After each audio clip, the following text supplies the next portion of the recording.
హైదరాబాద్ మహానగరం 3 కార్పొరేషన్లు అయ్యింది. ఒక కార్పొరేషన్ లో ఆదాయం ఎక్కువైతే మరో చోట అంతకు మించి అప్పులు, ఓ ప్రాంతం ఆధునిక జీవితానికి ప్రతీకగా నిలుస్తుంటే మరో ప్రాంతం అర్ధ శతాబ్దపు సమస్యలతో తల్లాడిపోతుంది.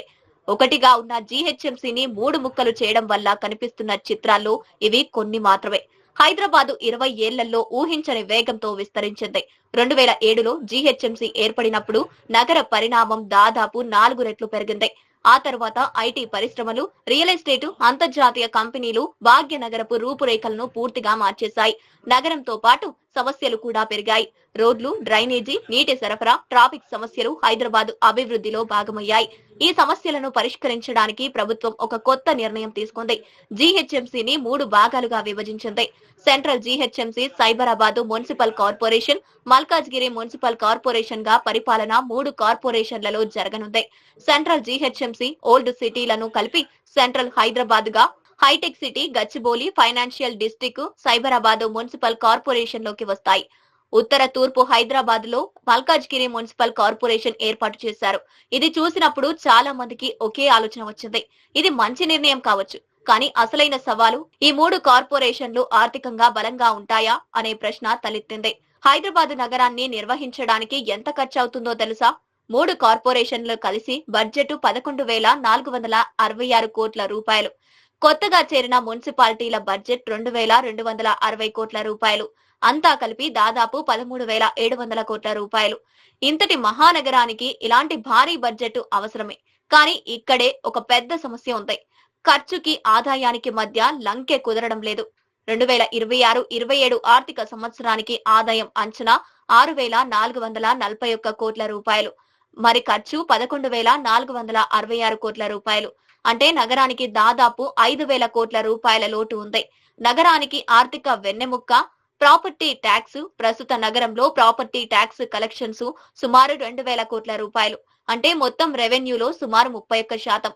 ఈ లెక్కన సైబరాబాద్ ఆర్థికంగా హైదరాబాద్ మహానగరానికి గుండె వంటిది. సైబరాబాద్ మున్సిపల్ కార్పొరేషన్ లో hitech city, Gachibowli, financial district, multinational కంపెనీలు, ఐటీ పార్కులు, భారీ కమర్షియల్ టవర్లు, ఇవి అన్ని కలిపి సైబరాబాద్ అభివృద్ధికి చిరునామాగా మారాయి. మల్కాజ్గిరి, సెంట్రల్ హైదరాబాద్ మున్సిపల్ కార్పొరేషన్లకు మాత్రం అన్ని సవాళ్లే. నగరంలో కొన్ని ప్రాంతాలు సైబరాబాద్ లా ఉండవు. మల్కాజ్గిరి, సెంట్రల్ హైదరాబాద్ లో ఎక్కువగా మధ్యతరగతి కుటుంబాలు నివసిస్తాయి. ఇక్కడ పెద్ద కమర్షియల్ బిల్డింగ్స్ ఉండవు. అంటే ఆదాయం తక్కువే, ఖర్చు మాత్రం అంతే పెద్దది. రోడ్లు వేయాలి, డ్రైనేజ్ సరిచేయాలి, నీళ్లు అందించాలి. జీహెచ్ఎంసీని 3 భాగాలుగా విభజించిన తర్వాత ఎదురయ్యే తొలి సవాలు ఇదే. నగరంపై ఉన్న అప్పులు మరో ప్రధాన పెద్ద సమస్య. ఇన్ఫ్రాస్ట్రక్చర్ కోసం తీసుకున్న అప్పులు 6,530 కోట్ల రూపాయలు. ఇంకా చెల్లించాల్సిన బకాయిలు 4,876 కోట్ల రూపాయలు. ఈ అప్పులు భవిష్యత్తులో కొత్త కార్పొరేషన్ల ప్రభావం చూపడం ఖాయం. ప్రభుత్వం కొన్ని చర్యలు తీసుకుంటోంది. సైబరాబాద్, మల్కాజ్గిరి కార్పొరేషన్లకు 500 కోట్ల రూపాయల చొప్పున ప్రత్యేక నిధులు ఇవ్వాలని ప్రతిపాదించింది.